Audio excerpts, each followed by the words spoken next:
Agora, vamos tentar entender um pouco melhor o que a gente fez, analisar os resultados que a gente teve e pensar como, por outras metodologias, a gente poderia chegar num resultado similar. Então, sobre o que a gente fez mais formalmente, né, pensando aqui nas etapas de treinamento. A gente começou com a inicialização aleatória dos pesos e baias. Isso aqui é algo quase que universal, a gente vai sempre iniciar com os pesos aleatórios ou muito pequenos, muito próximos de zero, e a gente vai atualizar esse peso sempre que for necessário. Mas a inicialização ela é aleatória porque a gente não tem uma metodologia melhor para iniciar. Igual quando a gente começa um método numérico, você quer usar um método numérico para determinar a raiz de uma equação. A melhor estimativa que você tem é uma aleatória, porque se você não tem nenhuma informação a mais, você não tem é, algum recurso para dizer qual peso é o melhor peso possível ou qual estimativa inicial é a melhor estimativa inicial possível. Caso você já tenha informação sobre o sistema, sobre alguma coisa, aí pode ser que isso não seja válido, mas caso você não tenha informação nenhuma, a inicialização padrão é a inicialização aleatória com pesos pequenos ou com os pesos e baias pequenos, que foi o que a gente fez. A gente iniciou aleatoriamente. E isso pode levar a diferentes treinamentos terem diferentes comportamentos. Não sei se vocês lembram, quando a gente treinou as nossas redes neurais lá no Colab, eventualmente ela nem chegava a dar um loss baixo ou uma accuracy alta,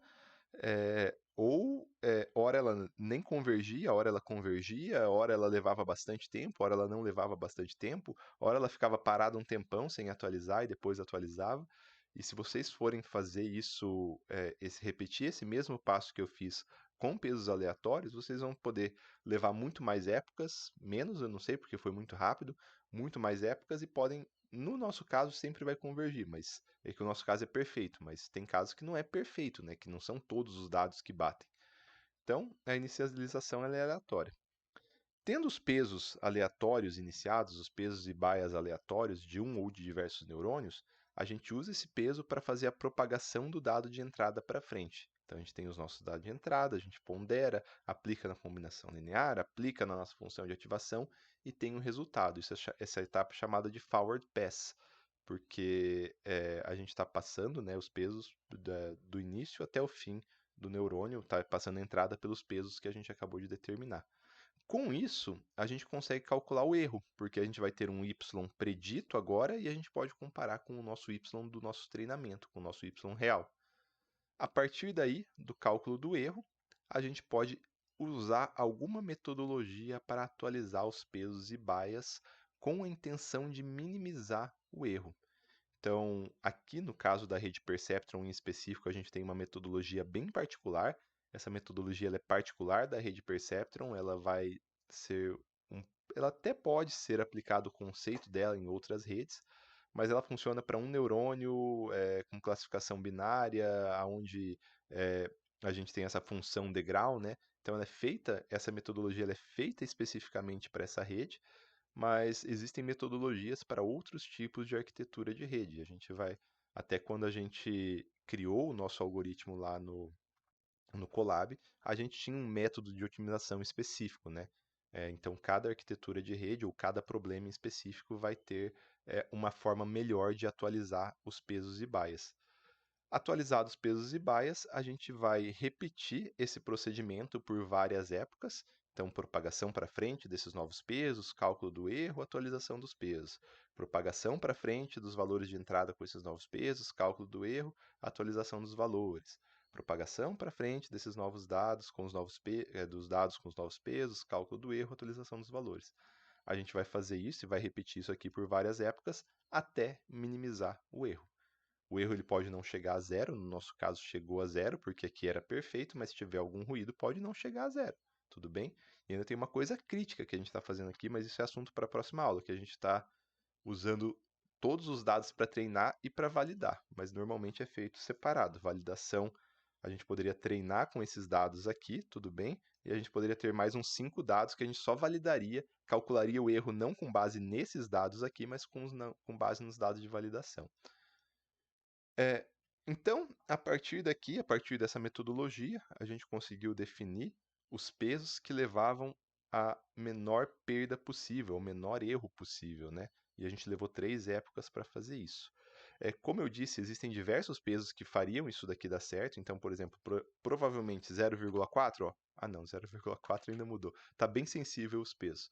Mas a gente tem outras metodologias que podem fazer isso aqui funcionar para a gente.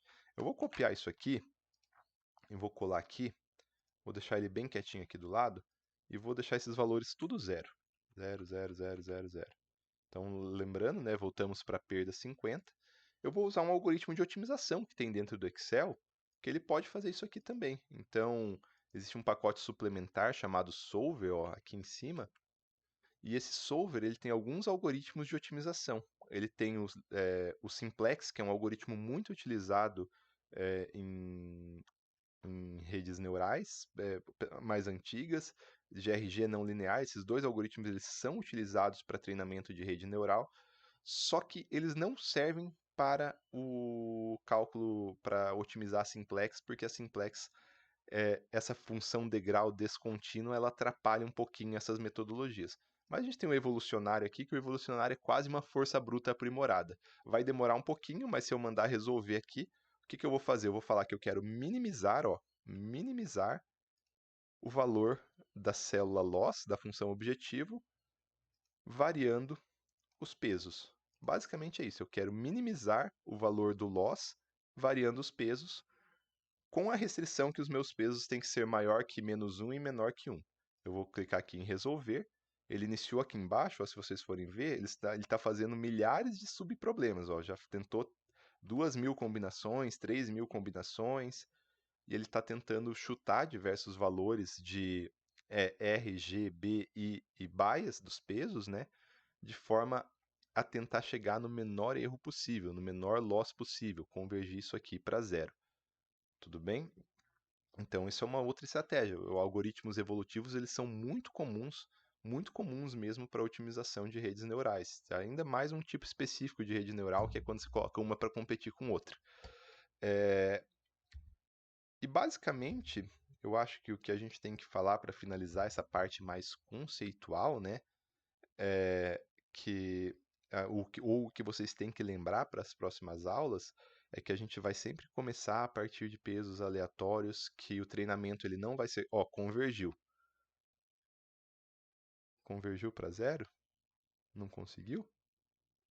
Não conseguiu, conseguiu convergir aqui sim, conseguiu convergir, ó. Ele chegou com outros pesos muito parecidos, né? Ele chegou com outros pesos, mas ele chegou no loss zero, ó.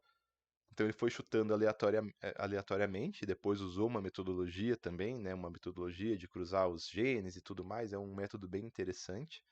E chegou que olha que legal, é o mesmo valor aqui, chegou exatamente no mesmo valor, chegou num valor relativamente parecido, 0,29, 0,21. Chegou no valor de B 0,4, aqui é 0,6. Chegou no de 0,19, aqui é 0,51, ficou bem diferente. E chegou num bias de menos 0,7, aqui 0,64.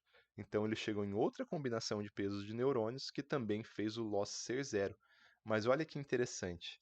Se a gente pegar aqui e olhar esses valores, esse valor aqui em específico, 0,51, e esse valor aqui 0,59, 0,19, são valores de peso muito distintos, né? Como a gente não tem, a gente está usando o mesmo dado para treinar e para validar, não tem problema, porque sempre que aparece o i aqui está dando certo, mas se a gente tivesse um dado 11 aqui que fosse diferente, aonde, sei lá, tivesse outros valores diferentes aqui, tivesse um valor específico de I, poderia dar um resultado diferente, porque estamos com os pesos bastante diferentes, mas porque, como o nosso sistema é muito simples, acabou dando certo. Então, por essa semana é isso, é algo mais conceitual para vocês entenderem os procedimentos de treinamento. Na semana que vem a gente vai ir lá para o Colab e aplicar isso aí direto no Colab, usando então agora uma biblioteca e não fazendo essa programação. E claro, o treinamento nunca é por 3 épocas, né? Aqui foi por 3 épocas porque foi simples, mas deu para entender o conceito. O importante é lembrar todos esses conceitos: época, loss, inicialização aleatória, taxa de aprendizagem. Taxa de aprendizagem era uma coisa interessante da gente visualizar, porque se a gente colocar tivesse colocado uma taxa de aprendizagem muito grande, a gente ia convergir mais rápido para o valor, mas a gente poderia ficar não conseguindo chegar. É, por exemplo, se a gente tivesse uma atualização se a gente começasse tudo com 1, né? Se todos os nossos pesos iniciais fossem 1, a gente jamais conseguiria chegar em 0,62 com uma taxa de 0,1. Vocês concordam comigo? Ou se eu quisesse chegar mais rápido, quisesse convergir mais rápido, colocasse uma taxa de aprendizado de 0,5. Uma taxa de aprendizado de 0,5, sempre meus incrementos seriam múltiplos de 0,5. Eu poderia não chegar numa precisão igual a essa que era a minha precisão necessária. Então, a taxa de aprendizado, quanto maior a taxa de aprendizado, mais rápido vai convergir para o local, mas pode não conseguir chegar no local. Ele pode ficar passando e tentando voltar, passando e tentando voltar. Se a gente abrir o Colab, a gente vê que a gente tem a taxa de aprendizado como um dos parâmetros que a gente tinha na otimização também. E taxas de aprendizagem menores, por exemplo, se a gente colocasse 0,01, a diferença é que o incremento ele é muito pequeno. Vamos supor que a gente começa com bias 11 e tem que chegar em menos 0,64.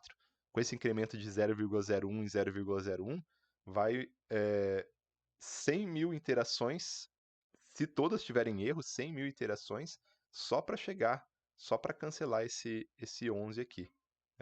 Então, tem suas vantagens e desvantagens. Pode ficar também variável essa taxa, né? No começo ela ser grande e no final ela acabar sendo pequena. Bom, mas a aula que vem a gente vai aplicar isso daí.